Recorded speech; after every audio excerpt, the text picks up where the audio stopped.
When and how do you decide to downsize?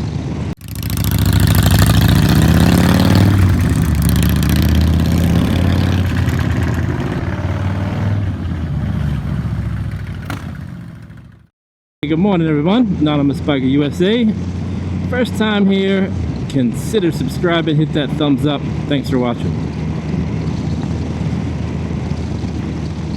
Downsizing. Seems like a lot of people that watch this channel discuss that, whether it's job, house, vehicle, motorcycle collection. So, with that being said, I figured I'd ask you guys, how do you decide when it's time to downsize, and how do you go about choosing which to get rid of?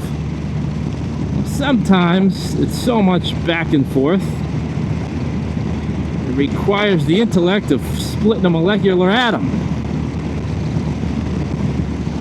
Let's say you have 3 bikes. You're like, this one does this one, and this one does this one, and this one does this one. Well, I could get rid of this one because then I got that one for doing this. Then you sleep on it, get up the next day and go, wait a minute, if I get rid of that one, then I can't do this. And you start the process all over again. So it's a lot of painstaking agony that goes into which one goes, which one stays.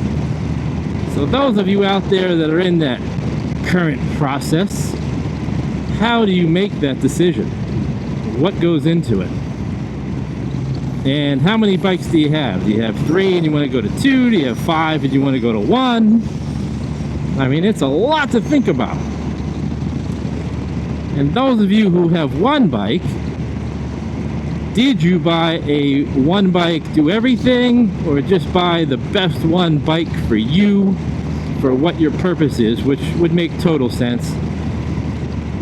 And how long did you agonize over the purchase of that 1 bike, knowing that that's the one do-all everything bike and another one's not coming? I mean, there's just so many options out there for us to try, right? And it makes it hard because every bike has become a specialist. You know, every little bike does something really good, or every bagger does this better than the other, and so on and so forth. You know, it seems to be a reason a lot more of these sport touring lines are coming out, because they're catch-all, do-everything, so to speak. You know, whether it is that Kawasaki Versys 1100, or maybe it's a GS adventure bike.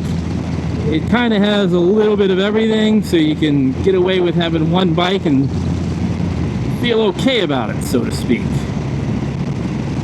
So for those of you in the downsizing phase, some of you are saying, downsize? Keep adding to the fleet.